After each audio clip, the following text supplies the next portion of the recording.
Ya te se puede tener tu apellido y después tu nombre, con mayúscula, minúscula. Bueno, Ian, ¿se acuerdan dónde habíamos quedado? Sí. Sí, a ver. Y estaba viendo una de las partes de los módulos del reloj del diagrama. Estamos viendo una de las teclas, en realidad. Claro. ¿Sí? Que, si mal no recuerdo, era esta. O sea, repasemos un poco. Habíamos dicho que el programa se partía en dos partes. El programa principal, que es el lazo que se ejecuta habitualmente, y la rutina de servicio de interrupción que se ejecuta cada milisegundo, cada vez que llega un flanco del reloj. La rutina empieza y termina. El programa principal tiene forma de un lazo infinito siempre. ¿Sí? Habíamos distribuido las responsabilidades. ¿De qué se iba a encargar la rutina de interrupción? De contarlo, ese era el que contaba el paso de los segundos. Básicamente se iba a encargar de todo lo que tenía que ver con tiempo duro, o sea que teníamos que cumplir con cierta restricción de tiempo, porque dijimos que en un lazo donde hay bifurcaciones, decidir cuánto es el tiempo que pasa entre vuelta y vuelta es muy complejo. ¿Sí? Entonces, ¿cuáles son las cosas que tenemos que hacer con tiempo duro? Eran tres. Bueno, contar el paso del tiempo. Contar el paso del tiempo, o sea, mantener nuestra día, hora, minuto y segundo, no tenemos día y hora constantemente lo mismo. Sí, esa es una. Me olvidé la otra. Apagar el dígito y pasar el número de al lado. Si eso no lo hacemos cada un tiempo regular, lo que va a suceder es que vamos a ver algunos más prendidos que otros. Vamos a ver problemas de brillo. ¿Sí? Y aunque parezca mentira, es muy notorio los problemas de brillo. Entonces, el hecho de que se haga cada un tiempo regular también es importante. Ese solo tenía 4 datos en memoria y pasaba un dato a memoria al dígito que le correspondía. Sí va a ser el responsable de pasar a veces sí y a veces no para manejar el parpadeo. ¿Sí? Pero ahí se acaban sus responsabilidades.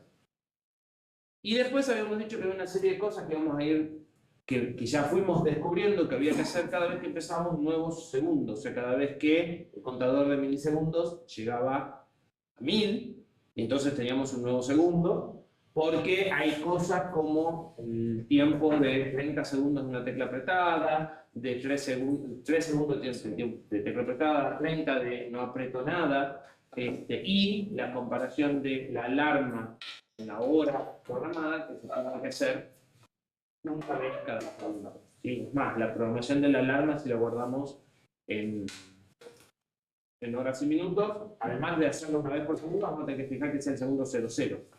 ¿Sí? Entonces, algunas cositas más que había que hacer una vez por segundo específicamente. Entonces, nos convenía hacerlo en ese lugar. Y el programa principal se va a encargar del resto, que el resto es, no queda mucho, queda decidir qué le voy a mostrar al usuario en la pantalla, si una variable de ingreso temporal mientras estoy tratando de configurarlo, si la hora actual, si hay cosas que tienen que parpadear o no, que eso lo defino nada más que en el modo. Leer las teclas, ver si hay alguna tecla nueva, y si hay alguna tecla nueva, bueno, hacer lo que cada una de las teclas dice. Y le habíamos dado un diseño que dividía básicamente en ese proceso general y después cada tecla por separado. Cada tecla tenía cada rutina de tecla tenía la potestad de decir en qué momento había procesado el evento o en qué momento había hecho lo que tenía que hacer, y no necesitaba que le avisen más hasta que la suelten. ¿Sí? ¿Se acuerdan que teníamos que trabajar con un esquema de detección de flanco? Y la forma de decir yo ya procesé el evento es llevar la duración a FFF. La duración es la variable en la que voy a ir contando cuánto tiempo lleva apretado. Yo desde el programa principal la pongo en 0, y la rutina de interrupción, si la encuentra en algo distinto de FFF, la va a ir incrementando de a 1. ¿Sí? Entonces, en las teclas de programación que había que tener 3 segundos, nos vamos a encontrar si ya llegó a 3. ¿Sí? Antes de hacer nada.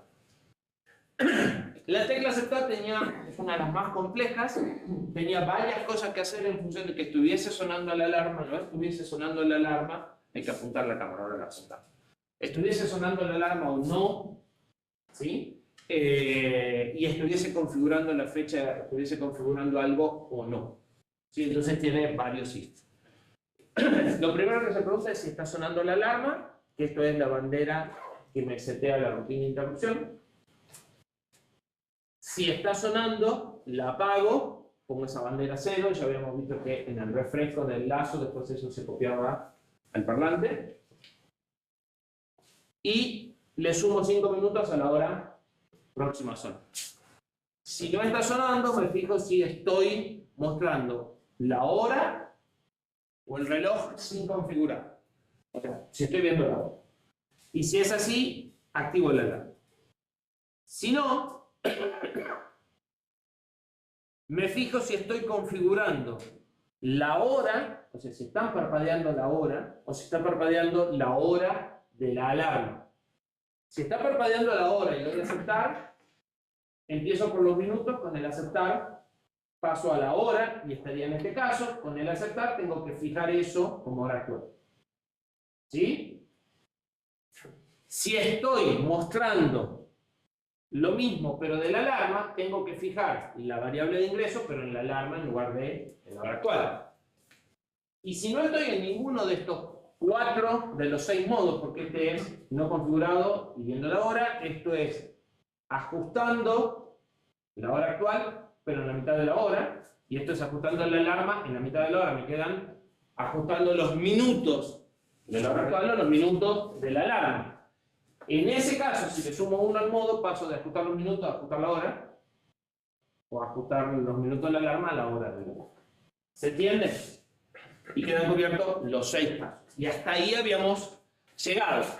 Lo repetí entero porque alguien me preguntó qué era esto y por qué estaba. Entonces, por las dudas.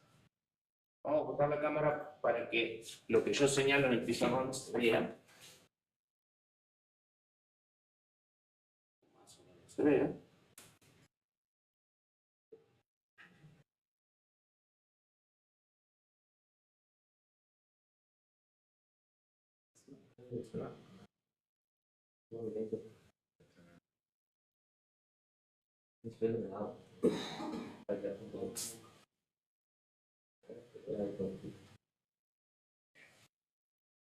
Y vamos con el que sigue, que es bastante más sencillo.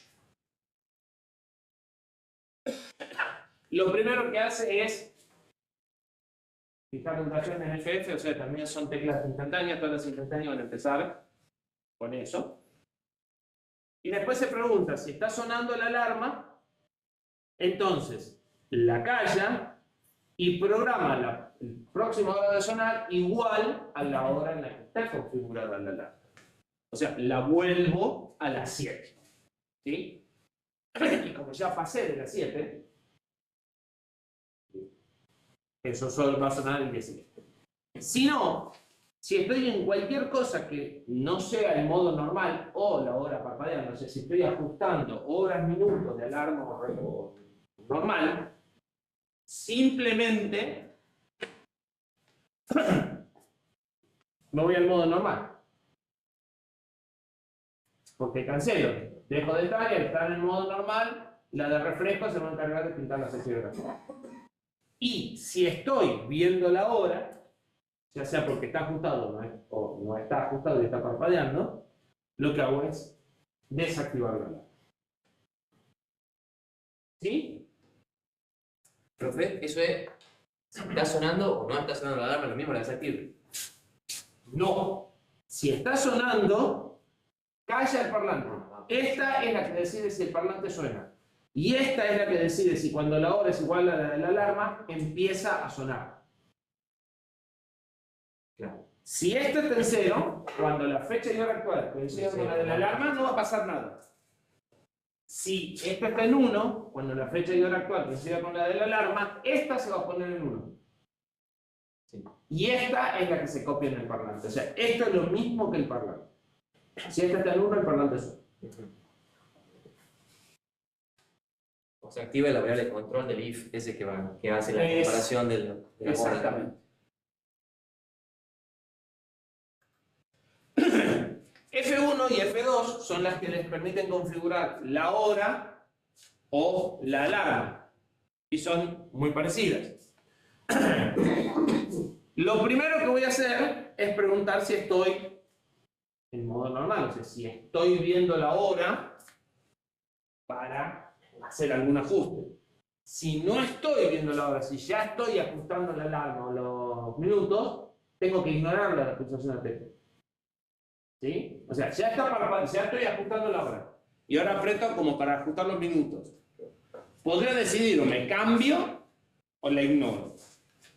¿Sí? Opto por ignorarla, entonces, listo, FF y no nada. Si no, tengo que esperar a que duración sea mayor que 3, o sea, la tenés que tener apretada 3 segundos. Y cuando eso ocurre, le pongo que ya procesé el evento, copio en la variable de ingreso la hora actual y pongo en modo de configurar los minutos, y eso va a hacer que esta variable de ingreso sea lo que se vea en pantalla en lugar de la hora actual. Si se acuerdan, al principio del lazo del main había en qué modo estoy y mandaba o la hora o esta variable temporal de ingreso, que es donde él va a subir y bajar. Y es la que después vuelvo a pisar en las horas si acepto. ¿Sí? Con la F2 es exactamente lo mismo, solo cambia el modo y que lo que copio es la hora de la alarma en lugar de la hora actual del reloj. ¿Sí? Y cuando termino, la vuelvo a la variable que estoy.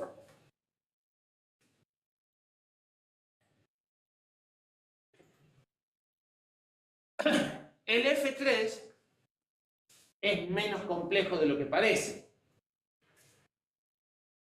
Si estoy configurando minutos, el F3 suma. Si estoy configurando minutos, tengo que contar hasta 59 y volver a empezar. Si estoy configurando horas, tengo que contar hasta 24 y volver a empezar. ¿Estamos de acuerdo? Pero adicionalmente tengo que contar empezar este. Entonces, le sumo 1 a la unidad. Si la unidad se pasó de 9,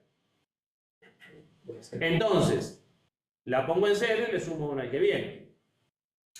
Y si la unidad se pasó de 5, también la llevo a 0, para que de 59 pase a 60. Por acá es parecido, pero un poquito más engorroso, porque tenemos que pasar del 19 al 20, pero del 23 al 0. Entonces, le sumo 1. Si estoy en 2 y mayor que 3, tengo que hacer eso. Y si no, si el último es 9, tengo que ir a 10. Y de 19 a 20. ¿Sí?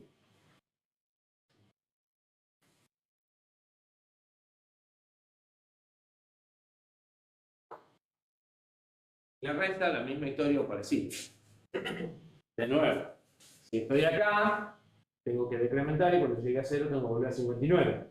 Si estoy acá, tengo que volver a 23. ¿Sí? Bien. Tienen cara de aburridos por son 9 de la mañana. Sigamos.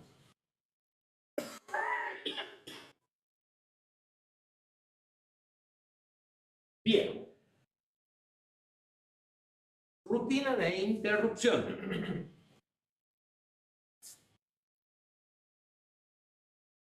Dijimos que hacía 3 cosas. Refrescar, actualizar fecha y hora, por lo menos en ese orden lo puse yo, y todo lo que corresponde al cambio de segundo después de mantener la fecha y hora, que incluye sumar y contar. Básicamente, ¿qué tiene que hacer la rutina de refresco? Apagar el dígito que está, pasar al dígito que sigue, buscarlo en la variable, en el array de 4 que equivale a la memoria de pantalla y escribir. Pero a veces sí y a veces no.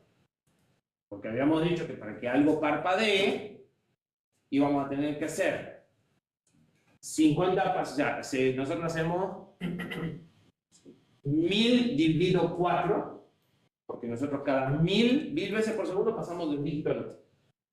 ¿Estamos de acuerdo? Dijimos que 1000 veces íbamos a refrescar todos los dígitos, o todos los dígitos que tuvieran que estar prendidos, y 1000 veces sí, 1000 veces no, íbamos a refrescar los dígitos que tenían que parpadear. Eso incluye el puntito del medio para avisar de que está en hora. Incluye los minutos cuando estoy ingresando los minutos, o la hora, o todo el reloj si está desconfigurado, ¿sí? ¿Se entiende? Entonces, lo primero que hago es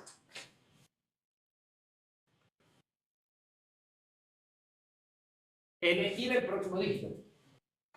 Si estaba en el 0, paso al 1. Si estaba en el 1, paso al 2. Si estaba en el 3, paso al 0. Entonces, refresco, que es el dígito que voy a pintar, va a ser más 1 módulo 4. ¿Sí? Entonces eso va a ser 0, 1, 2 y 3, que son los array, los índices del array que yo estoy usando. Ahora, yo en la variable de pantalla lo que tengo es el número que quiero mostrar. El 5, el 3 o el 7. Pero necesito los segmentitos para pintar un 5, un 3 o un 7. Porque eso es lo que yo tengo que escribir por las filas. ¿Sí? Entonces tengo que convertir del dígito a ABCD.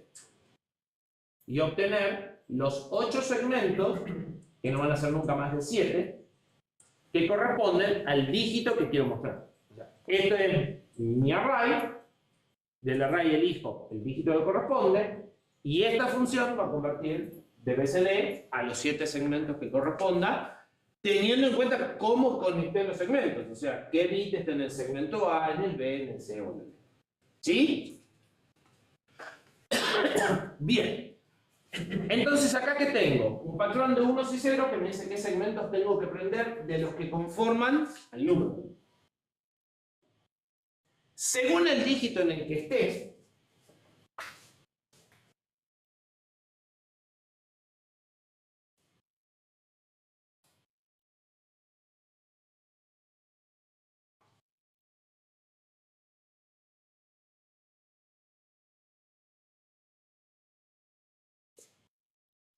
lo que obtuve es, para pintar en este lugar. O sea, tengo una variable que me dice que corresponde pintar este, y tendrás que poner estos segmentos para armar el 3, que es el número que doy. Ahora, ¿qué sucede?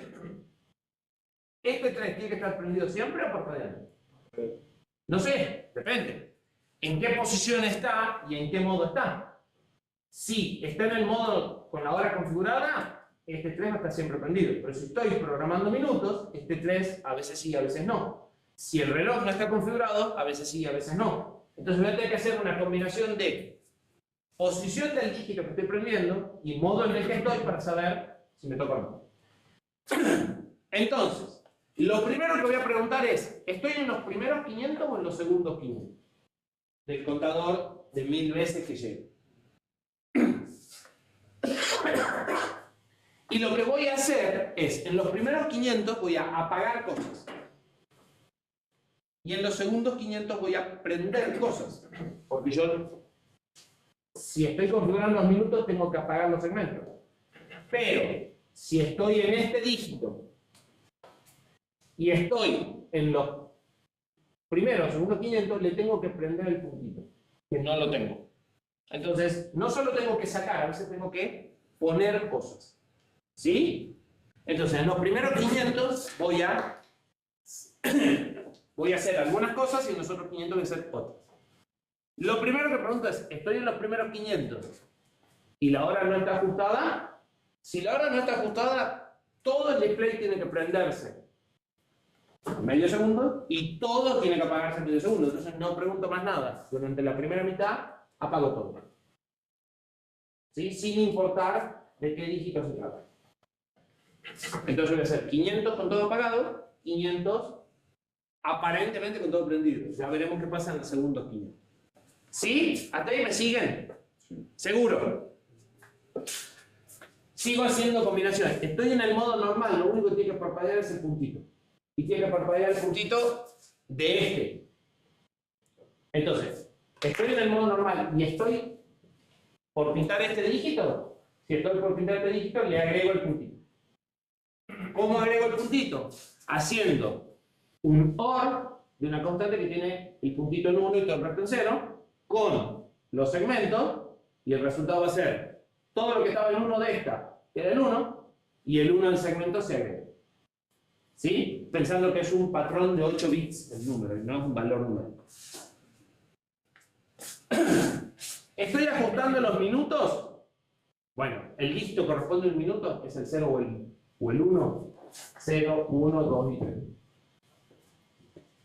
Bueno, si estoy ajustando los minutos y es un dígito de minutos, lo apago. Igual que acá. Y si estoy ajustando la hora y es un dígito de hora, lo apago. ¿Sí? Y si estoy configurando me arriesgo a decir que lo que sigue es si estoy configurando la hora de la alarma, es más, podría haber puesto un hora acá. ¿Sí?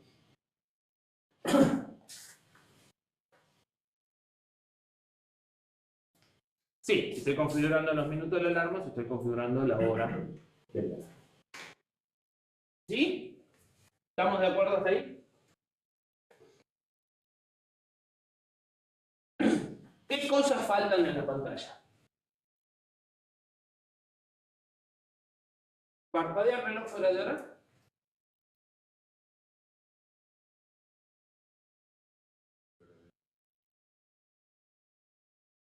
Sí. Es el primer if que hicimos. Espérate. Esto hace que parpadee el reloj fuera de hora. Pues no falta. Vamos por la positiva. Está. Parpadean los minutos cuando estoy configurando cualquiera de las dos cosas. Está. Parpadea la hora. También está.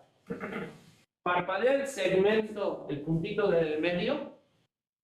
¿Qué más faltaban con los puntitos?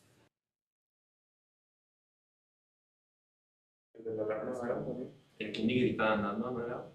Falta saber si la alarma está activa o no. Si la alarma está activa, el punto tiene que estar siempre prendido. ¿Sí? Entonces, vamos a tener que ver si es el último dígito y la alarma está activa, tengo que agregar el punto. ¿Sí? ¿Y qué más falta?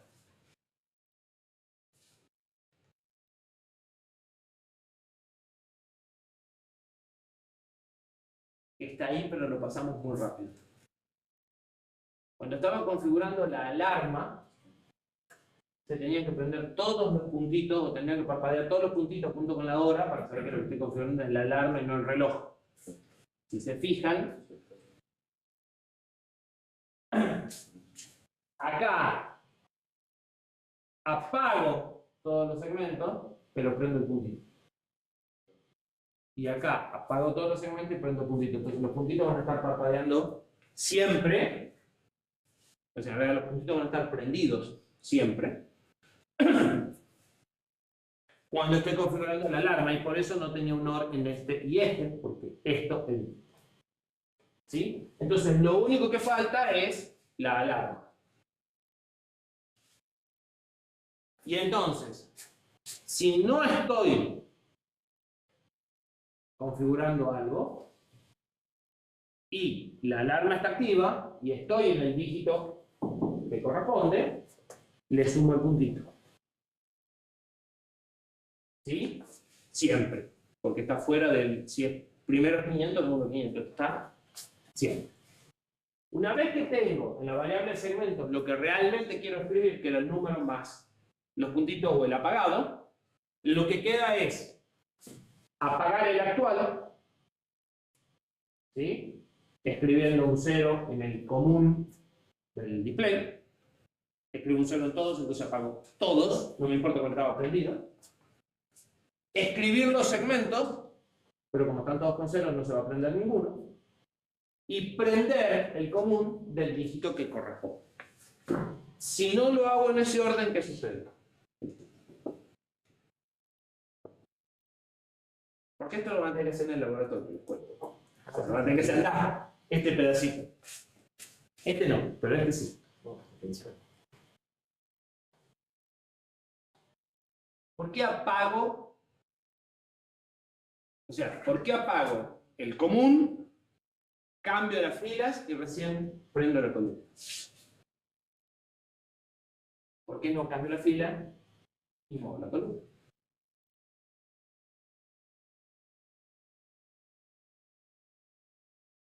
Si yo muevo la columna antes de cambiar la fila, en el momento en el que muevo la columna voy a ver el dígito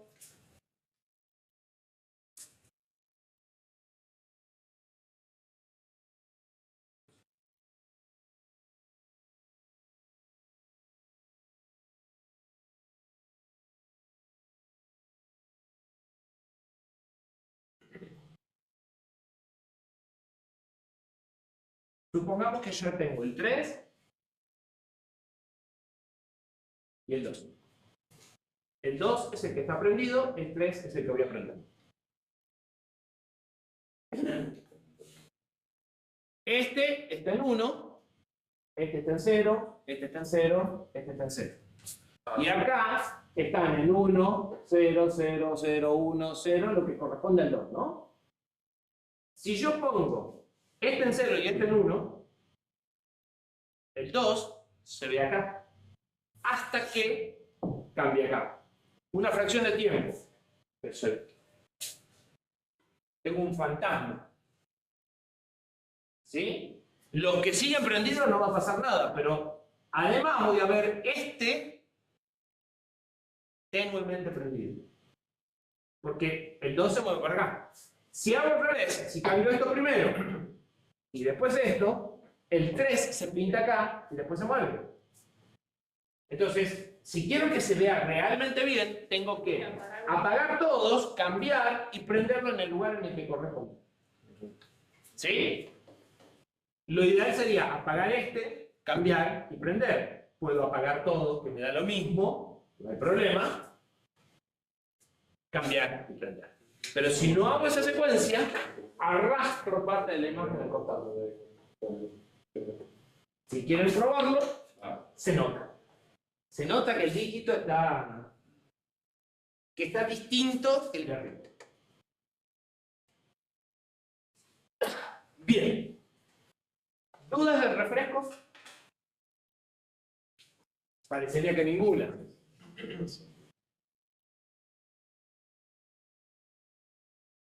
El tiempo dirá.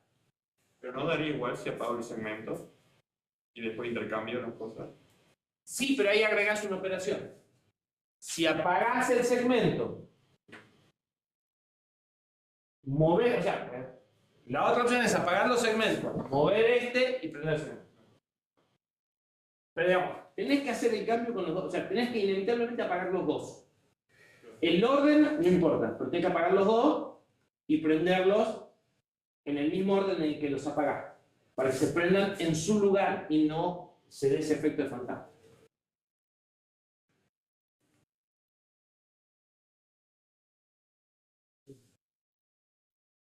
Lo que sigue es bien sencillo, actualizar la hora. Y actualizar la hora es lo mismo que hicimos con las teclas F2 y F3. Es más, hasta por ahí habría que haber hecho una subrutina para hacer lo mismo dos veces, que es sumar en vez de. Entonces, empiezo sumando la variable que cuenta hasta 1000 para saber si pasó un segundo. ¿Sí? Porque tengo 1000 interrupciones. Esa es la que define si estoy en los primeros 500 o en los segundos 500 para la parte anterior. Si llegó a 1000, entonces le sumo 1 a los segundos. Yo podría acá decir, si no, me voy al final, si no, me voy al final, si no, pero lo que me queda es un diagrama en el que se van anidando mucho las cosas y es más difícil de entender. Desde el punto de vista de dibujo, no pasa nada si hago esto y pregunto una cosa que nunca sucede y lo voy esquivando en lugar de anidando. Es más fácil de seguir. Entonces, si no le sumé 1 a los segundos, es imposible que haya llegado a 9, porque es el valor que ya tenía. Pero básicamente sumo si tengo arrastro, ¿sí? Y voy revisando en cada uno si tengo arrastro. ¿Sí? Sumando segundos, también en BCD, por si algún día me da la loca de poner 2 dígitos más, o si me da de hacer un cronómetro, o cualquier otra cosa, ya que vengo en BCD, sigo con los segundos en BCD. ¿Pueden haberlo sumado en binario como esto? Sí, podrán haberlo sumado en binario, pero no lo veo en pantalla, así que me da exactamente igual sumar BCD o sumar binario para los segundos. ¿Sí? Por las dudas, ya que estaba, seguí en BCD. Con los minutos y las horas no tengo opción. Y lo último que queda es, si llegué a las 23 y 59,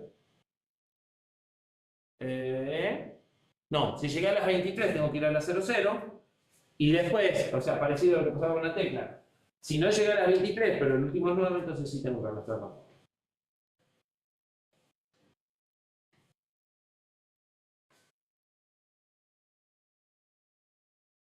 ¿Qué nos queda?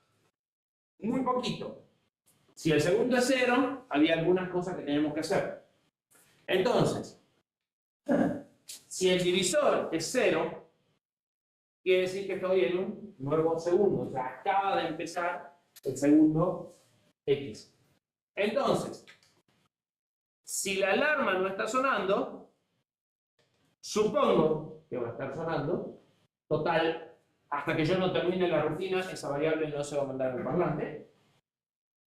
Y empiezo a revisar si la hora de la alarma coincide con la hora del minuto. Si es así, paso al que sigue. Y en cuanto son distintas, pongo esta variable en 0 y salgo del lazo.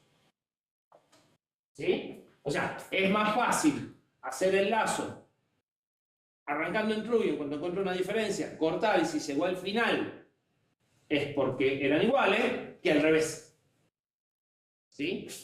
Entonces uso esa forma, la pongo a la misma variable en true y empiezo a comparar. En cuanto algunos son distintos, la pongo en false y hago un break y salgo del lazo. Y si no, repito el lazo, y si llegué al final del lazo con la variable en true es porque eran todos iguales, y si llegué al final del lazo con la variable en false es porque encontré un dígito distinto y con eso alcancé solo. Sí, pues tengo que buscar que dos números BCD sean iguales, yo tengo que buscar la comparación de un array de 4 elementos en assembler, ni siquiera en C. ¿Sí? Entonces, esa va a ser el patrón más fácil.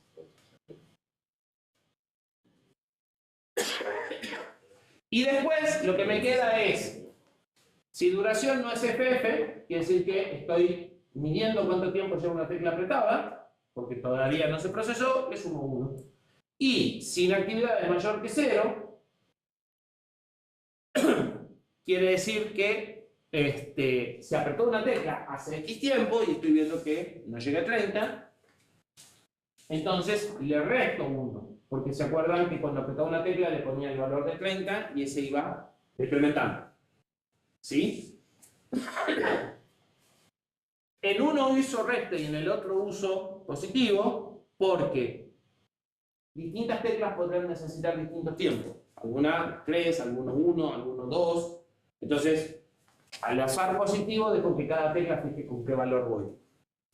El timeout es único para todos, entonces es más fácil ponerle el valor máximo y bajar hasta 0. ¿Sí? Incluso queda más natural, si no llegué a 0 le resto, que no, pero si es FF entonces sí le resto y si no.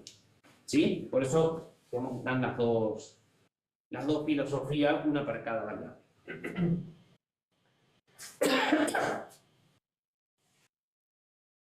Conclusiones.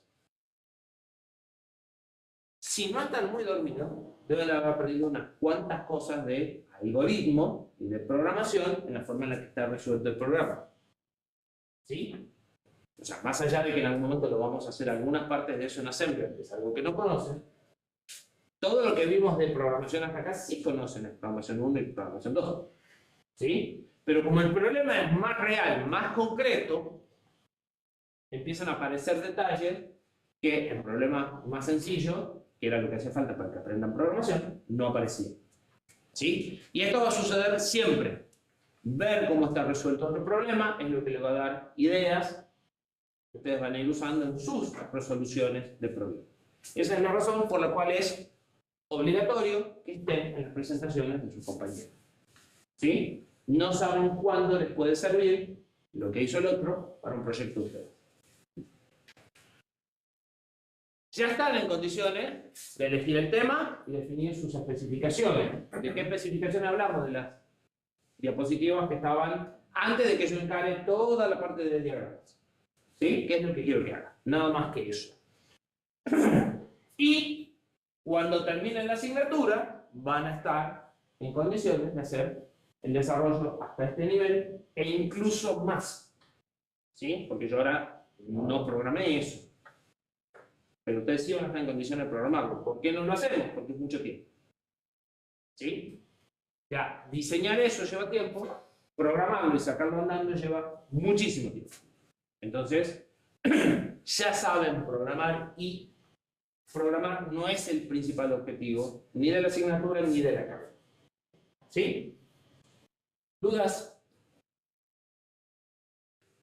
¿Ninguna? A ver, separemos las dudas.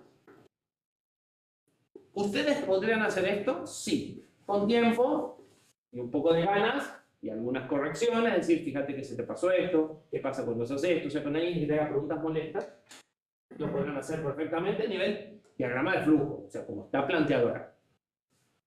A nivel Assembler no, porque todavía no aprenden Assembler. Hacer todo esto en Assembler sería una locura. No tiene mucho sentido. Por eso tampoco se lo pedimos que lo hagan. Van a hacer algunos pedacitos como para aprender cómo se resuelven algunas cosas, cómo se compara un vector, cómo se convierte a BCD, ¿sí? Para terminar de entender un poco el lenguaje, pero vamos a tratar de no hacer cosas muy complicadas en Assembler porque no es la idea. ¿Sí? De todas formas, Assembler todavía no empezamos a ver, o sea que claramente no pueden hacer esto en Assembler toda la vida. Entonces, la idea de, o sea, cuando yo pregunto dudas es si se entiende lo que vamos viendo, hasta el momento, no como es el futuro, no se preocupen, y si lo que vamos viendo lo pueden reproducir. Por el futuro, no se preocupen porque el futuro, si hay algo en el futuro que no pueden reproducir, me avisan cuando llegue el momento. ¿Sí? Bien. ¿Arrancamos o adelantamos el recreo? Adelantamos no es alargamos, es adelantamos. Porque seguimos una clase atrasada. Poquito menos de una clase. 10 minutos menos de una clase atrasada. ¿Adelantar el recreo? Bueno. Digo, que se adelantara. Bueno, empezamos. ¿Sí? Entonces, ya está. Bueno.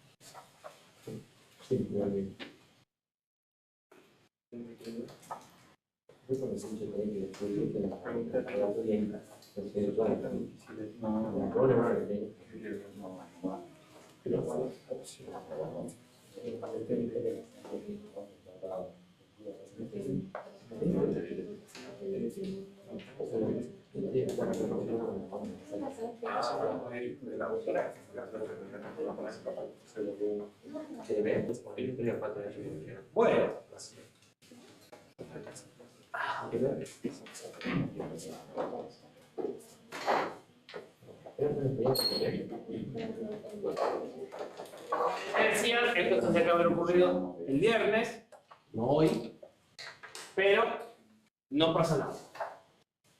Y llegó el momento, ahora sí vamos a ver. ¿Sí? Ahora vamos a ver lo que es el ISA de un procesador.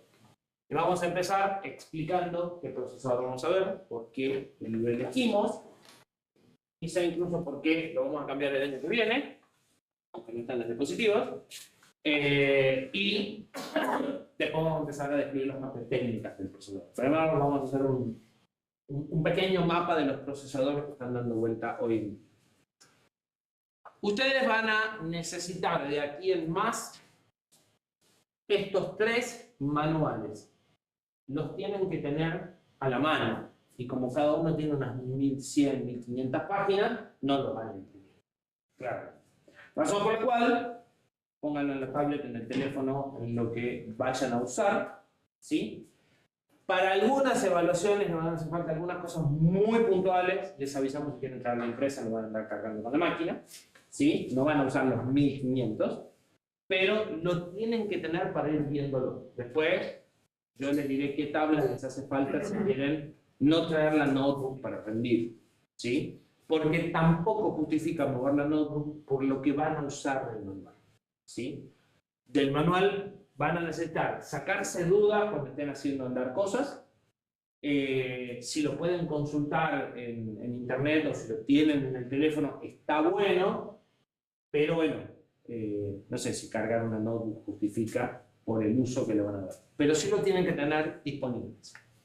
¿Qué son estos manuales? Estos dos manuales son del procesador, porque nosotros vamos a trabajar con un procesador que está fabricado por una empresa. O sea, el procesador está diseñado por una empresa y todo el resto del chip de silicio está diseñado por otra empresa que le compra una licencia a ARM. ¿Sí? A la empresa ARM la conocen, probablemente no conocen cómo funciona el modelo de negocio, lo vamos a ver ahora en un ratito.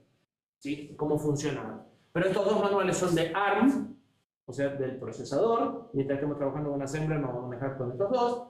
Cuando empecemos a interactuar con los periféricos, con el dispositivo de entrada-salida y la memoria, vamos a necesitar este, que es de NXP, que es el fabricante real del chip de silicio que nosotros tenemos puesto en el caja. ¿Sí? Desde ya le adelanto, los tres son horribles. Los tres están pensados para buscar información y no para entender. Tienen una sección de explicaciones. En el caso de este, hay 3 manuales. Este es el manual de usuario, este es el manual de referencia y el manual de arquitectura, y cada cosa está explicada un pedacito en cada uno de los que manda el otro. Sí. Y en el caso de este, todas las explicaciones están después de toda la tabla. Entonces vos agarrás el capítulo, avanzás al 75% y ahí están las explicaciones. Y en la primera parte están las tablas que, si ya entendiste, es lo que más usás. O sea, no son libros de texto. Eventualmente van a tener que leer algún detalle, pero no son libros para leer y entender un tema. Y no tenemos muchos libros para leer y entender el tema. O sea, medio que la única bibliografía que tenemos es los apuntes de clase y algo de eso. Exacto. Por eso que se graban las clases y por eso, etc. Esa es una de las razones para cambiar de procesador.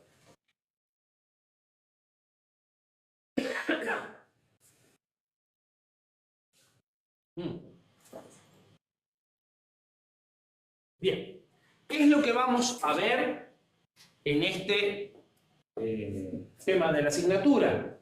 ELISA. Habíamos dicho que ELISA era todo lo que necesitaba saber un programador para programar un microprocesador en su lenguaje nativo, que es el ensamblador. Bien, eso es lo que vamos a ver. ELISA de un procesador que se llama ARM Cortex M4. Eso es el nombre del CPU, del procesador, del microprocesador. ¿Sí? En ese diagrama de CPU, memoria y dispositivos, el que decía CPU. ¿Sí? Vamos a ver las características generales, algo de la estructura interna. Esa estructura interna está licenciada y cerrada, así que vamos a adivinar algo de la estructura interna. Sí vamos a ver la información que nos dan, los registros que tenemos, algunos tiempos, el formato de la instrucción y los modos de direccionamiento. Esas cosas sí nos las dan, pero las cosas internas no nos las dan. Y por eso es que queremos cambiar de procesador. Al que vamos, sí nos dan esa información, o parte de esa información. Características generales del córtex.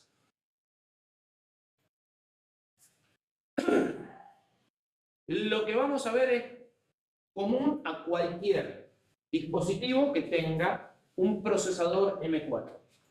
Pueden ser un montón de dispositivos físicos.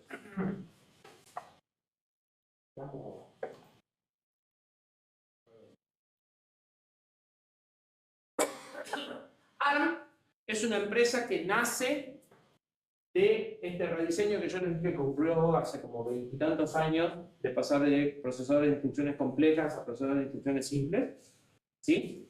Y nace a partir de uno de los dos diseños que se plantean primero a nivel académico de esos procesadores, se convierte en una empresa, Una empresa que decide, en lugar de fabricar procesadores, vender diseños. Entonces, ARM diseña el set de instrucciones, diseña la arquitectura interna del procesador y te vende una licencia. Si vos estás interesado en fabricar procesadores o integrar tus procesadores en alguna otra cosa, como puede ser un controlador de disco rígido o una impresora, ¿sí? Podés comprarle una licencia. Esa licencia normalmente se traduce en que vos tenés que pagar X plata por año más X plata por cada chip fabricado. ¿Sí? Hay distintos tipos de licencia y si ustedes empiezan a chusmear las noticias, se van a dar con algunas desavenencias entre Qualcomm, que es uno de los fabricantes más importantes de procesadores ARM, y ARM, con sus licencias. Se van a dar con que Apple tiene licencias de ARM, pero no usa la arquitectura interna, solo usa el set de instrucciones.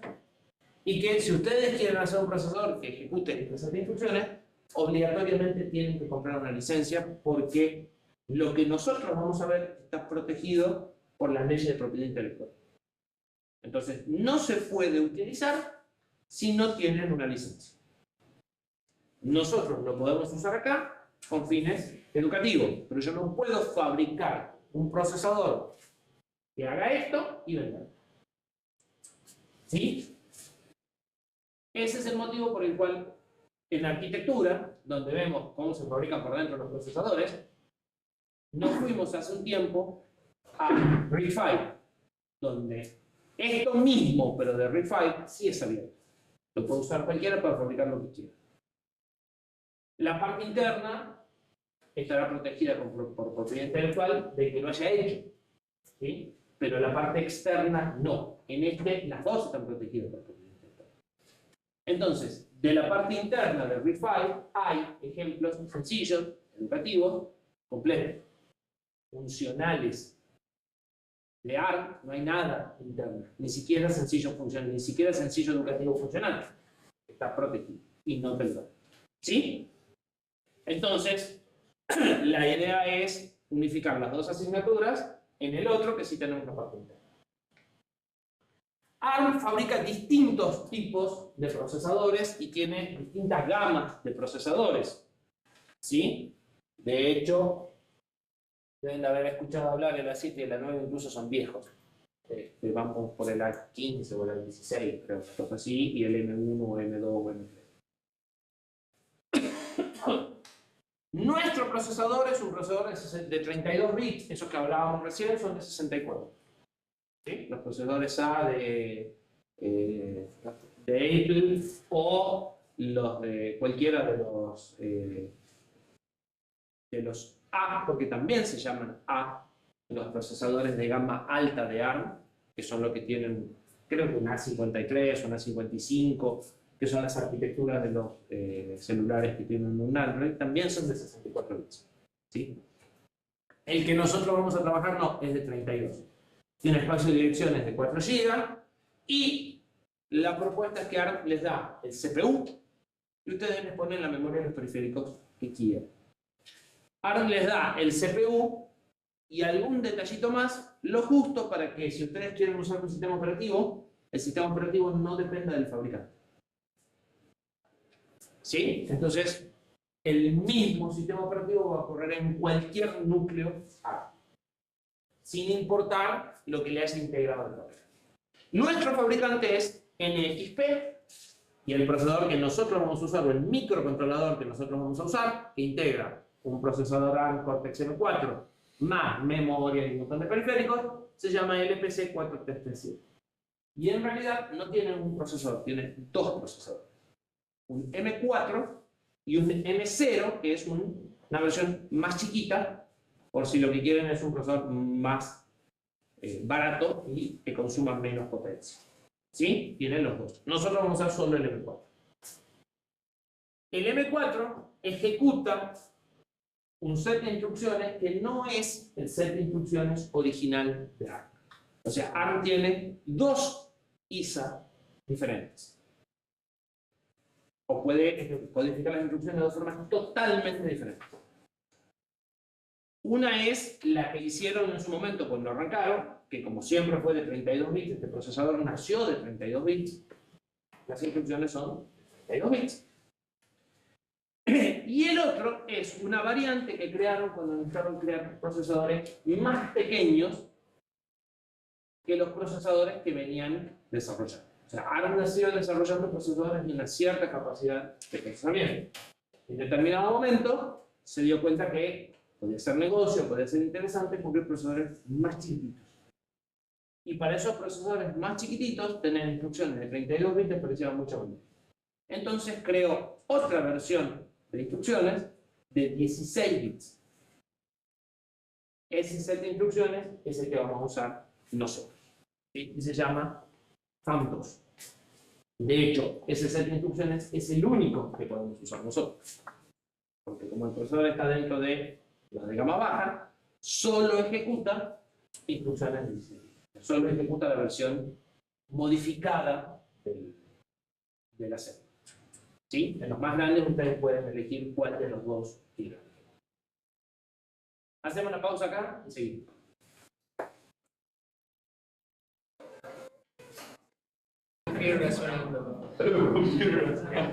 ¿Seguimos?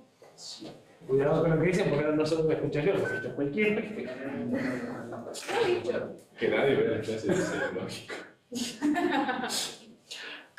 Por eso avisé. Ya ahora. Bien. Les decía recién que ARM decidió crear dos sets de instrucciones. En realidad, el set de instrucciones es el mismo, o sea, las instrucciones son las mismas, lo que cambia es el formato. Y al cambiar el formato aparecen algunas restricciones, ¿sí? Hay menos instrucciones porque el campo de código es más chico, entonces algunas instrucciones existen en uno y no en el otro, pero las que existen hacen más o menos lo mismo. ¿Sí? Entonces, tenemos las instrucciones thumb, que son las cortitas, las de 16 bits, que son las que nosotros vamos a ejecutar, y las instrucciones ARM o nativas de 32 bits, y ahí hay unas gráficas de cómo, usando instrucciones de 16, el código se hace más compacto, aun cuando a veces estas instrucciones de 16 necesito dos instrucciones de 16 para hacer lo mismo que de una de 32. Sin embargo, a la larga, ahorro. ¿Sí? Y como estamos hablando de dispositivos económicos que van a tener poca memoria, ese ahorro es significativo.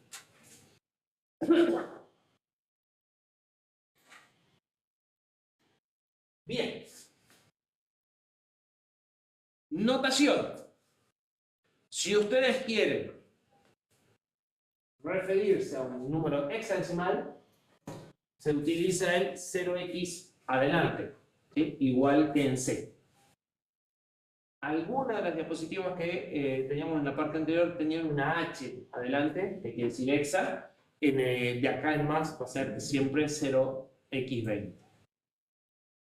Sin ningún prefijo es decimal. O sea, si no ponen nada, los números están en decimal.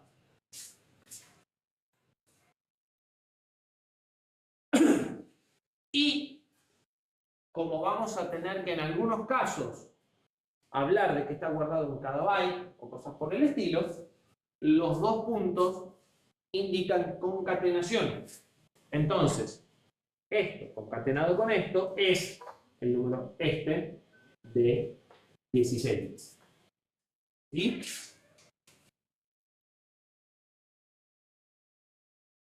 Y cuando pongamos paréntesis, nos estamos refiriendo a accesos a memoria. Es decir, que el número que estamos poniendo dentro de los paréntesis lo consideramos la dirección de memoria. O lo que es lo mismo, es un puntero. ¿Sí? Yo en las diapositivas voy a poner un separador en los 16 bits para que este número más o menos se pueda leer. ¿Sí? En el código del assembler, si ustedes ponen ese punto, le va a dar error. ¿Sí? No se puede poner el punto. Pero en muchos lugares van a ver que pongo el punto para que se entienda mejor el número que estamos haciendo. ¿Sí? Registros.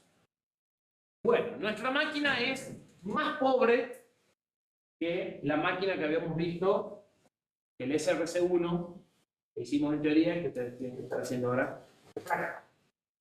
¿Sí? No tiene 32 registros, tiene 16. Y de los 16 hay 3 que no son de propósito general, son de propósito específico. Uno de ellos ustedes lo conocen. El PC. ¿Sí? El PC está metido en el banco de registros. Es un registro más del banco. Después veremos ventajas y desventajas. El PC de este procesador es bastante problemático. Hay algunas cosas bastante raras.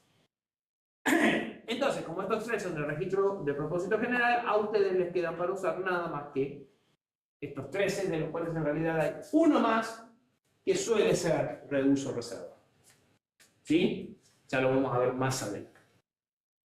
Todos los registros son de 32 bits y lo que ustedes ponen acá puede ser un número o puede ser una dirección de memoria. Eso va a depender más bien del uso del modo de direccionamiento que ya lo vamos a ver. Bien, además de estos registros de propósito general, hay un registro que se llama PSR, que es el equivalente al PSW. ¿Sí? Ese es un registro que suele cambiar de nombre de micro en micro si es que existe, ¿no? En nuestro procesador se llama PSR, Program Status Register, número de Word, y tiene 4 banderas. Este procesador utiliza banderas.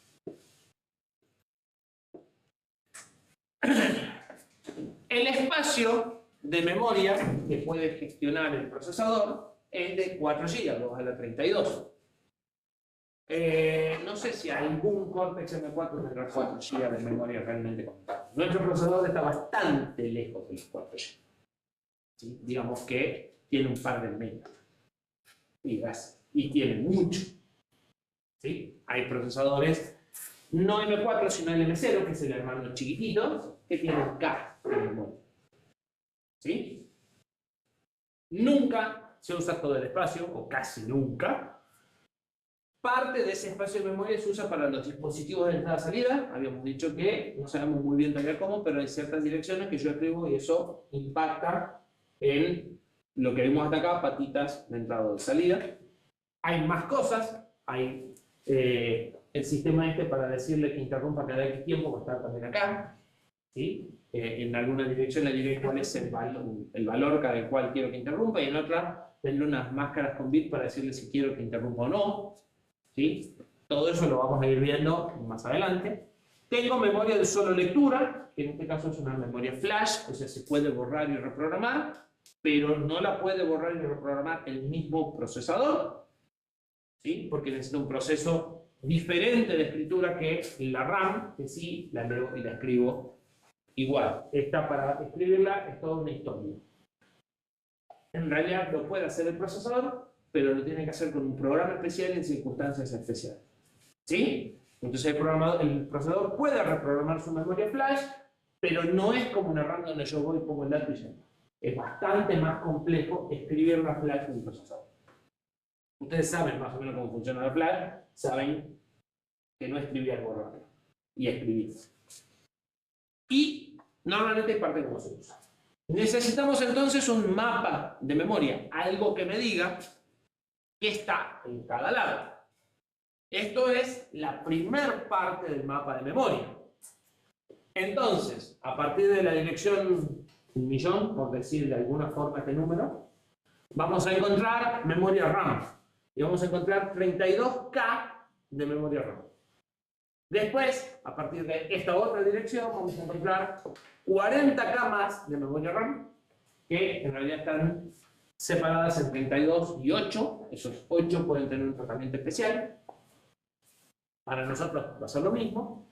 Y después tenemos 2 áreas de flash que no son consecutivas, ¿sí? De medio mega cada una, a partir de esta dirección. ¿Qué sucede si yo leo la dirección 3.755.004F606? Y en este mapa no ¿Qué es esto?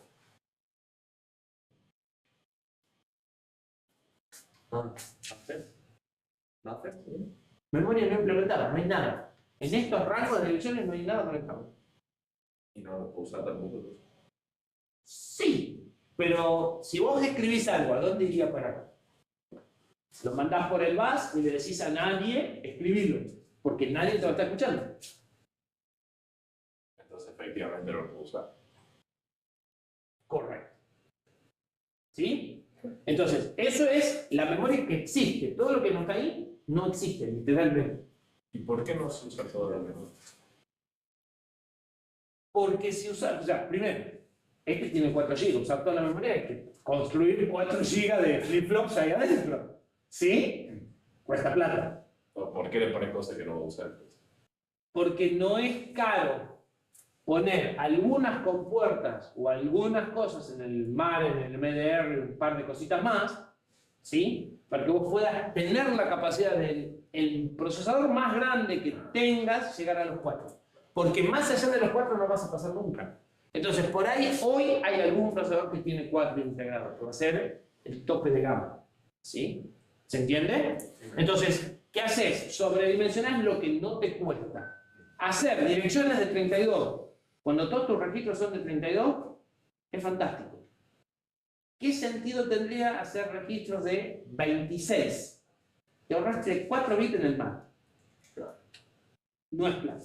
Pero, o sea, construirle los 4 GB de memoria sí es mucho plata. ¿Se entiende? Entonces le pones la memoria que hace falta y el resto está vacante. Depende del sistema, le podrás agregar, si es una PC o algo donde se pueda conectar memoria, cada vez menos cosas se le puede conectar memoria. Y si no, bueno, será la versión que sigue, pero ya no tenés que tocar el procesador, solo le tenés que agregar memoria, ya van a ver que agregar memoria es bastante sencillo, ¿sí? Entonces, normalmente, o sea, es muy deseable que el procesador esté sobredimensionado en su mapa de direcciones, ¿sí? O sea, que pueda, desde el punto de vista lógico, manejar mucha más memoria de la que tiene. Porque cuando llegues al tope de memoria, vas a tener serios problemas de crecimiento, software incluido. Si quieren, busquen en algún artículo viejo la famosa frase de los 640K del DOS. Y el tiempo que arrastraron ese tipo de problemas. Es decir, no, es mucho. Y a los 4 años, a los 3 años, no era mucho, y estuvieron 10 años para arreglarlo, o 15. ¿Sí? Porque había que hacer todo el sistema operativo de vuelta, porque todo en el sistema operativo solo podían manejar hasta 640K. ¿Sí? O sea, se ataron a un límite que les quedó chico pronto y se ataron mucho. Entonces, a nivel software, vos te tratás de atar lo menos posible. De hecho, por eso estamos usando máquinas de 64, cuando pocas máquinas tienen 4 GB. ¿Sí? Y tenemos arquitectura de 64 de hace más de 10 años, cuando nadie había alcanzado los 4 GB RAM. Pero se empezó la migración porque ya te estabas acercando. O sea, si vos tenés el 80% de la memoria ocupada, tenés un problema. Y lo tenés hace rato, desde el 60% de la memoria ocupada. ¿Sí? Entonces, es muy normal que tengas área de memoria que no se usa. En esa área de memoria que no se usa no hay nada, entonces no puedo guardar, no puedo leer, porque lo que voy a leer va a ser indeterminado, lo que guarde no se va a guardar. ¿Sí? Entonces, estas son las áreas que existen. Fuera de esto, no hay nada, no existe. ¿Sí? ¿Está claro ese concepto? ¿Dónde vamos a poner nuestro programa? Por acá. ¿Dónde vamos a poner nuestras variables? Por acá o por acá. ¿Por qué tengo 2 áreas separadas y 2 áreas separadas con distintos rangos de direcciones?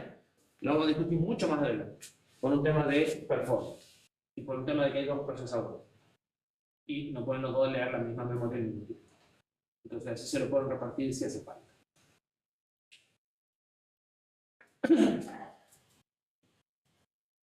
Esto es un esquema muy rápido de cómo funciona el procesador internamente. Yo les había dicho que este procesador era hardware, pero era Von Neumann. ¿Se acuerdan? Bueno, por eso tiene un bus de instrucciones y un bus de datos.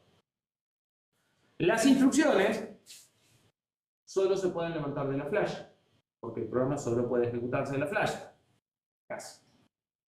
Pero de la flash también pueden venir datos. Nosotros vamos a guardar constantes en el flash. ¿Sí?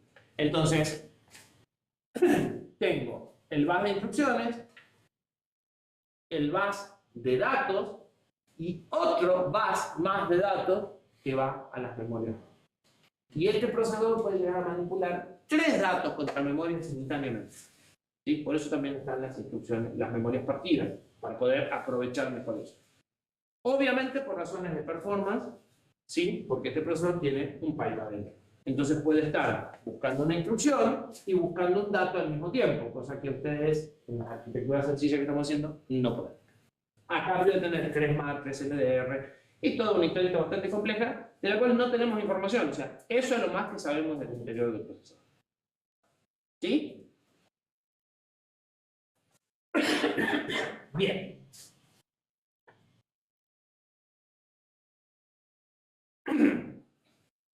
¿Qué se puede direccionar? ¿Se acuerdan que habíamos dicho que estaba la duda de qué era lo mínimo que podía traer de memoria? Este procesador puede traer bytes.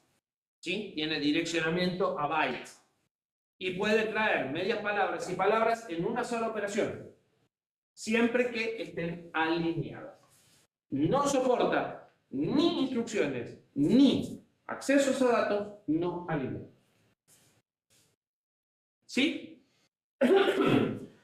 Pero, además, como le sobraban muchos mapas de direcciones, hay un pedazo de la memoria en donde a una dirección de 32 bits está asociado solo un bit de memoria. Vamos a discutir más adelante cómo lo hace, pero entonces hay ciertas áreas de memoria donde ustedes leen un byte, pero ese byte solo existe físicamente el bit 0 o el bit 1. ¿Sí? Y pueden direccionar bits. ¿Sí? Pueden leer bits o escribir bits. Y hace una cosa bastante extraña con sus bases de direcciones. Entonces, en una dirección ustedes leen los 8 bits y en 8 direcciones leen cada uno de los bits por separado. Los mismos. Entonces, si lo escriben en uno, lo ven modificado en el otro. La idea es que puedan manipular banderas fácilmente y que puedan trabajar con las banderas empaquetadas, con byte, o con las banderas individuales sin tener que andar usando máscaras.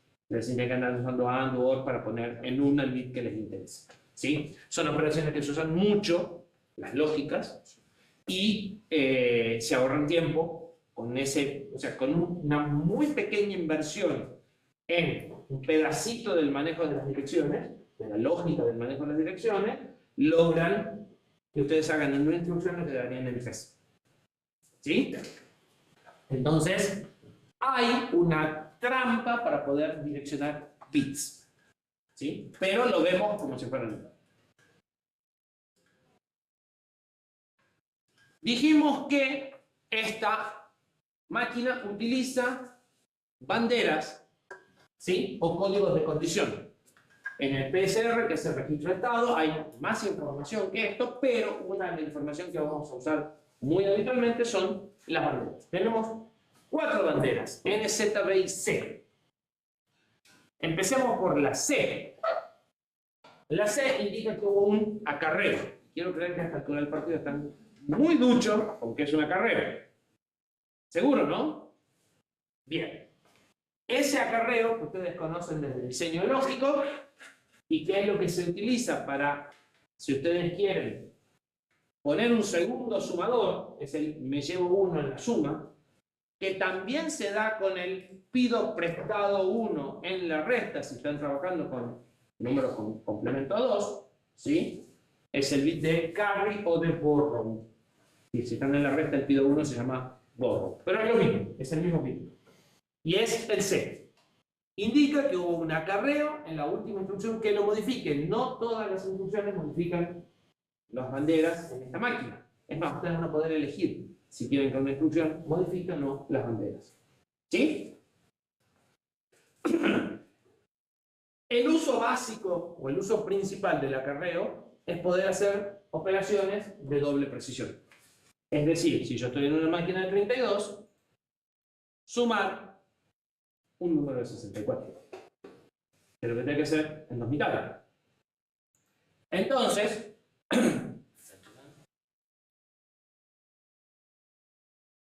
Veamos un ejemplo. ¿Sí?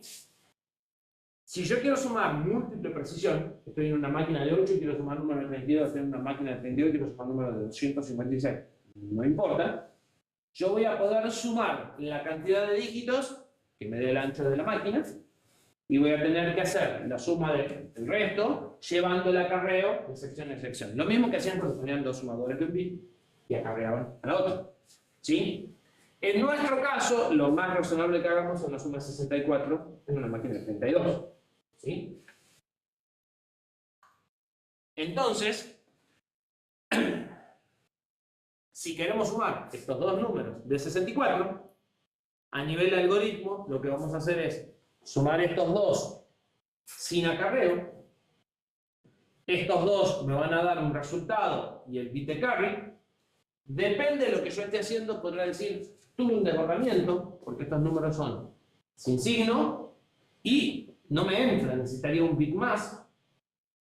Pero el uso para el que sí o sí lo necesito es para que cuando sume estas dos mitades, sume este 1 de acarreo y entonces el resultado sea el correcto.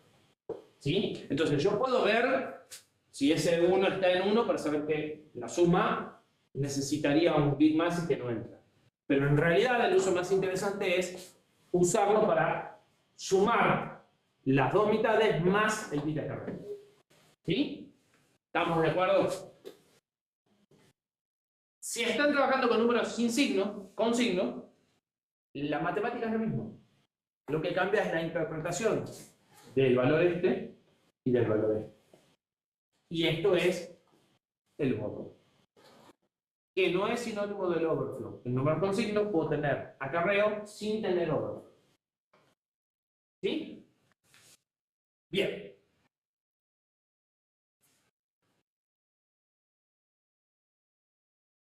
Eso es la bandera Z. La bandera C. La otra bandera es la bandera Z, que indica que el resultado fue 0. ¿Sí? ¿Cómo sabemos que el resultado fue 0? Ahora me acabo de convertir en el jefe de diseño de la ALU y les digo, necesito que me implementen una bandera Z para esta ALU. Compramos una ALU berreta que no tiene bandera Z.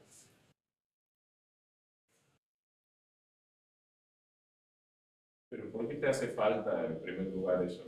¿Cómo sabés que los números son iguales? Y ves si es el resultado. Exacto. Y ni que hablar de... Veníamos restándole 1 y llegó a 0. ¿Te acordás que yo dije, vale, está bueno poner en 30, restarle 1 y saber si llegó a 0? Listo. Es 0, 0 es 0, no hay caso. Básicamente la vamos a usar para comparación. O sea, todas las banderas las vamos a usar para comparaciones, ¿no? O sea, todas van a intervenir en comparaciones. Pero esta es la de igualdad. Las otras van a intervenir en las de mayor o mayor igual.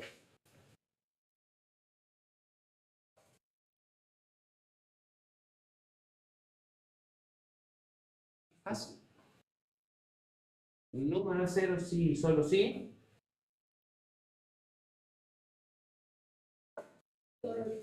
Son 0. Y entonces, ahora Fernando. ¿O no? Sí. Claro, si te da 0 labor, es 0. Sí que tenemos miedo. Pierdan el miedo. La única forma de aprender es equivocarse. Cuando las cosas andan de primera, aprendes menos que cuando las cosas no. Así que traten de que la equivocación sea barata, eso sí. Pero salvo eso, equivocarse no está mal.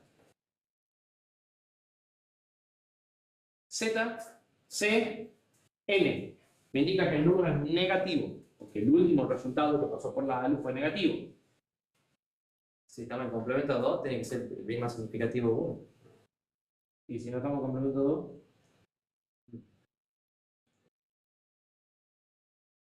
positivo. No hay forma, claro. ¿Sí? Y dijimos que la decisión de si el número está o no en complemento 2 depende del programador. O sea, él te va a poner la bandera Z siempre y vos tendrás que saber si te sirve o no, porque el número que pasó por ahí realmente tiene signo o no lo tiene. ¿Sí? Pero simplemente copio el bit más significativo y lo guardo. Y si teníamos carry, insistimos tanto, debo tener overflow, y efectivamente tengo overflow, que se llama B. Y indica que el resultado no puede ser representado con la cantidad de bits. En realidad, este se aplica a números con signo. ¿Y vieron cómo se hace este? Y había un ejercicio que tengo que hacer eso, ¿no? Sí. Hacer una tableta, la verdad, en la situación. A nivel de descripción, ¿cómo sé que hay overflow? Si los números son de signos distintos, en el caso de números con signo no puede haber overflow. Correcto. Si los dos operandos son de signo distinto, ese bit va siempre a ser. Y si son del mismo signo Depende y el de resultado más tiene significativo. signo contrario a sus dos operandos, entonces tengo. Sí, estas son operaciones entre los bits del número de entrada, o sea, el más significativo de los dos números de entrada y del de salida, ¿sí? Con una tabla. Bien, ya saben construir algo entonces. ¿O no? Bien. Las banderas reflejan el estado o me dan información del resultado de la última instrucción que decidió cambiar los códigos de condiciones. ¿Sí? En la mayoría de las máquinas que tienen banderas, eso es la última instrucción.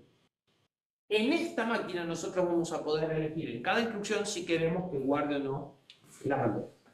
Salvo algunas instrucciones que solo sirven para modificar las banderas, que obviamente en esas me van a modificar siempre.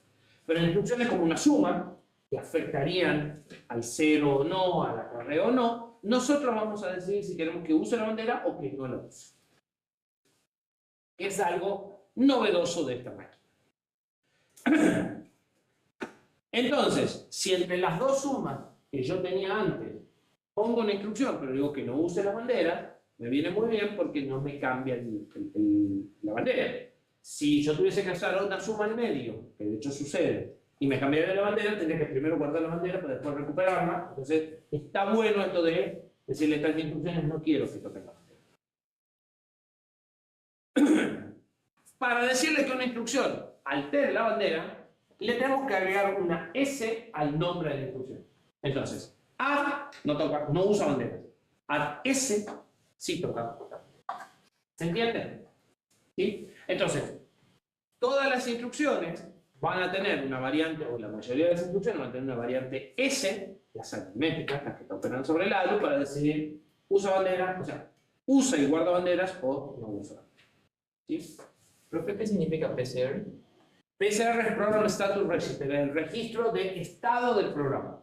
Las banderas son un pedacito de ese registro, pero en ese registro hay otras cosas que vamos a ir viendo a lo largo del tiempo. Es el estado del procesador y del programa que se está ejecutando. Las banderas son parte del estado. El estado puede ser procesando o algo. No, el estado puede ser admito o no interrupciones, por ejemplo. Lo que estoy haciendo es muy importante y no acepto interrupciones. Es algo que suele estar en el PCR, si admito o no interrupciones. Por ejemplo, que ya hablamos algo de interrupciones. Hay otras cosas por el estilo. ¿Sí? Procesando está siempre procesando. Claro. Una de las cosas que van a tener que ver con el estado son todos los mecanismos de interrupción. ¿Sí? Lo mismo que si estoy haciendo el programa o la interrupción, para saber si tengo que volver y a dónde. Entonces, esa parte del estado de qué es lo que estoy haciendo, pero a nivel general, no solo en la instrucción, también va a estar guardada. Bien. Formato de las instrucciones en modo texto, o sea, no el formato de las instrucciones. ¿Sí? El formato de las instrucciones eran los campos de bits. No nos vamos a meter demasiado en los campos de bits. Formato de lo que nosotros vamos a tener que escribir. Formato de una instrucción en lenguaje ensamblador. Las instrucciones del lenguaje ensamblador van a admitir una etiqueta. La etiqueta va a servir para obtener la dirección de memoria de esta instrucción o de una variable, ¿sí? Yo no me voy a preocupar directamente de las instrucciones, de las direcciones de memoria. Yo voy a decir, mira, a partir de la de 1.000.000 hay memoria RAM, empieza a poner variables, te voy poniendo el nombre, y él se va a ir a encargar de decir, bueno, si esta ocupa 4, esta ocupa 2, entonces esta va a partir de la 1006, ¿sí? Y la gestión de las direcciones va a ser solo el traductor. Entonces, lo que voy a obtener es, en este nombre, una constante que es la dirección de memoria que le asignó cuando llegue el momento de traducir. Y me voy a desentender un poco de las direcciones de memoria. Eso es una etiqueta. ¿Sí? Puede hacer falta o no. O sea, si yo esta instrucción va a ser la primera, o voy a hacer un salto, voy a hacer un lazo y tengo que ir a esta instrucción, necesito marcarla.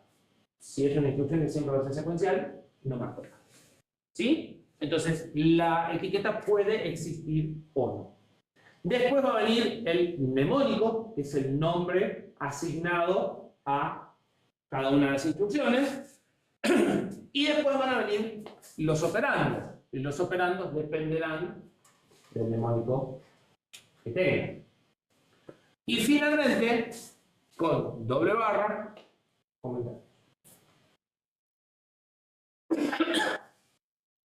Bien.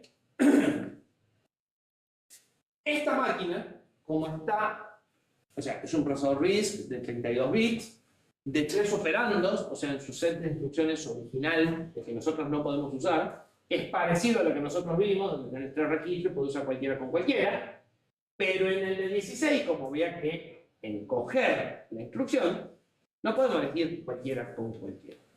Entonces, pasamos de tener 3 operandos a tener solo 2.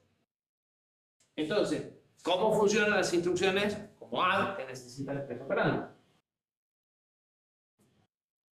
Difícil. ¿Cómo le puedo decir? Y después el resultado. Va en uno de los dos. O sea, siempre es de la forma x igual a x más y. ¿Sí? Entonces tengo fijada una fuente y el destino son siempre la misma. La primera fuente es también el destino. Y la segunda fuente es el segundo operando. Y este segundo operando puede ser distintas cosas. El primer operando y destino van a ser siempre registros. Porque no puedo guardar el resultado en una constante, ¿verdad? Pero sí voy a poder hacer este igual a este más constante. ¿Sí? Bien. En algunos casos voy a poder hacer que este registro sea distinto de este. Cuando acá es una constante. Pero en otros, no. ¿Sí? Ya lo vamos a ir viendo en detalle. Lo cierto es que el segundo operando, este, es sumamente flexible. Vamos a poder elegir distintas cosas. ¿Sí? Cuando hacen comentarios de assembler, deberían de explicar qué es lo que están tratando de hacer ustedes, no qué hace la instrucción. La instrucción ya sé que suma 3 datos. Ustedes están tratando de mover el puntero, están tratando de pasar al siguiente dato, de mover el índice. ¿Sí? Porque es fácil caer en sumo 1. No, junto al elemento que sigo, paso al índice que sigue. ¿Sí? Es una buena práctica comentar todas las líneas de salida. A veces más. A veces con comentar cada 2 o 3 es suficiente. Bien.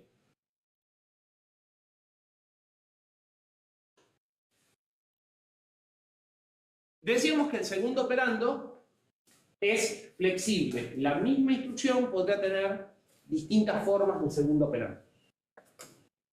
Entonces, puede ser una constante o puede ser un registro, y ese registro o esa constante se puede desplazar a la izquierda o a la derecha hasta 31 bits. Cuando yo desplazo un número izquierda o a derecha, estoy haciendo ¿qué? Matemáticamente. Multiplicando por la base. Multiplicando por la base, multiplicando por 2 o por 4. Y como nuestras direcciones se mueven de 2 o 4, multiplicar, o sea, agarrar el número, correrlo un par de lugares para multiplicar por 2 o por 4, está bueno, porque si se acuerdan, teníamos que sumar más 4 cuando nos movíamos de palabra.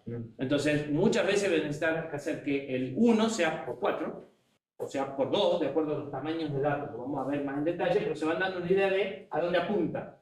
¿Sí? Entonces, nos va a tener que agarrar el número, multiplicarlo por 4 para obtener la dirección. Ir a la dirección lo voy a poder hacer on fly. En la misma instrucción, le voy a poder decir multiplicarlo por. ¿Sí?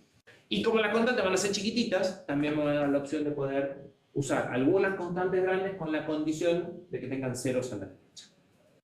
¿Sí? Todo eso para tratar de meter las instrucciones en 16. Entonces nos vamos a encontrar algunas cosas medio crípticas, como esta. ¿Qué hace esta instrucción? Sin leer. Suma. ¿Qué con qué? R0, R1. No, R1 y R3 y la asigna R0. Correcto. Este es destino, estos dos son las fuentes. ¿Y qué hace esta instrucción? Logical Shift Left. Corre a la izquierda. ¿Cuánto? 3. 3. ¿A quién? Al resultado. A R3. Porque el segundo operando es inflexible. O sea, Bien. esto modifica siempre al último. Entonces, ¿qué es lo que tengo en R0? R1 más 8 por R3. En una sola instrucción. Sería todas las 3, claro. ¿Sí? ¿Por qué? Porque, de vuelta, cuando quiera acceder a direcciones de memoria, de vectores o cosas por el estilo, son operaciones que pueden ser bastante frecuentes. ¿Sí? Esta hace algo parecido, lo hace con una constante. ¿Por qué? Porque esta constante es solo de 8 bits. Entonces, al poder correrla, puedo tener números un poco más grandes con la condición de que los últimos bits se mantengan en cero. ¿Sí? Disculpe, ¿no sería 2 a la menos 3 si estamos poniendo hacia la izquierda? No. Estás corriendo a la izquierda. A la izquierda está el bit más significativo. Entonces, el 1 se convierte en 2, 4 y 8. Nosotros los números los ponemos así. Ah, claro. Esto es el 2 a la 0 y esto es el 2 a la n. Y vos tenés este número que lo estás corriendo para acá 3 números. Entonces se está multiplicando. Bien. El a la derecha divide. Y existe. ¿Sí? Pero si existe el dividir, para esto no tiene mucha utilidad, pero para otras cosas sí. ¿Sí? Entonces se pueden usar dos operando y un destino distinto de dos operando. Sí, a veces sí, a veces no. Sí, porque tiene el número de registro más chiquitito. Entonces, no utiliza 5 bits para el número de registro, utiliza 4. Entonces, de esa forma va logrando meter todo esto en 16 bits. Por eso también la constante es de 8. Y en realidad, las instrucciones son de 16, pero muchas veces una instrucción va a ocupar 2 palabras de 16. O sea, va a ser de 32 en 2 fragmentos. Algunas van a ser realmente 16, y algunas de estas que tienen constantes, la constante va a venir en un fragmento posterior. Ya lo vamos a ir viendo más en detalle. Profe, y ese corrimiento se produce solamente para la operación, pero no lo modifica. No modifica R3, solo, ahora lo vamos a ver ya la clase que viene, hay un... Hay un pedazo de bloque lógico a la entrada de la ALU que te permite elegir combinacionalmente cuántos bits se corren. El TC. O sea, no es un registro de desplazamiento, es como un super registro de desplazamiento. Entonces, el número cuando lo vas a operar lo corres para operarlo, pero nada más. Y lo pasa sumado. Exactamente. O sea, la entrada de la ALU tiene esto que se llama barrel shifter, que lo vamos a ver, lo manejamos a ver, que te permite decirle, o sea, entra el número por un lado, le decís cuánto querés que se corra por el otro, es una combinación de multiplexores. Le decís cuánto querés que se corra y sale el número corrido de lo que vos le dijiste. ¿Sí? Bueno, cortemos acá. Que ya viene el correcto.